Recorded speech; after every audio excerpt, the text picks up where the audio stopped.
So here in this quick tutorial, I will show you how to delete all YouTube videos at once while using your Android or iOS device.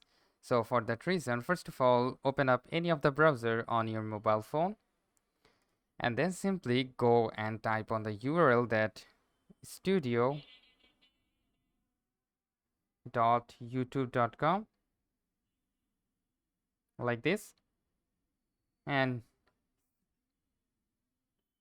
go with that. And make sure that your browser is selected as desktop site like this. Alright, right after that you need to go and zoom it up to find out this content icon like here. So you need to tap on this content icon and then wait for it to load, and as you can see we have done it. So now from here you need to tap on the short. Alright, now as you can see all of my videos, I have only 3 videos and these videos has been selected all.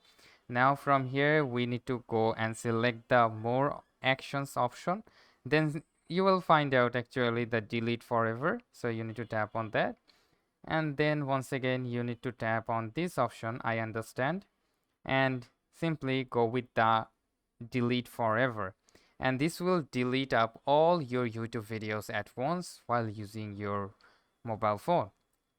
So hope this video helps you out. If yes, please leave a like and we'll catch you next time.